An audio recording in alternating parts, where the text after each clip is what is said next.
Fikir verirəm ki, o dövrün adamları heç bir zaman o baş verən situasiyaları açıq şəkildə açmırlar. Nə situasiyanı açmırlar, nə adamın adını çəkmirlər. Onu pərdəli saxlayırlar. Onlar düşünürlər ki, bunu demək olmaz.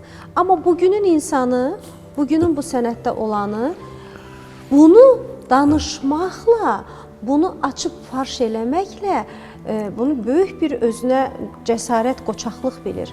Bilirsən, çətinliklər olur həmişə. Mən həmişə demişəm, televiziyadır, məsələn, mətbuatdır. Bunlar hamısı cəmiyyətimizin güzgüsüdür. Sən gələcək üçün nə qoyub gedirsən? Məsələn, belə baxanda hər birimizin daxilində nədənsə görsən şikayət var, nədənsə görsən bəyənmirik neysə, bunları deməyin də təri var. Bunları hamısının adı ilə olduğu kimi götürüb açıb tökməklə, sökməklə bu kimlərisə neysə olmaz. Onlar deyəndə də tərbiyəli şəkildə deyəsən ki, o adamlar inciməsinlər.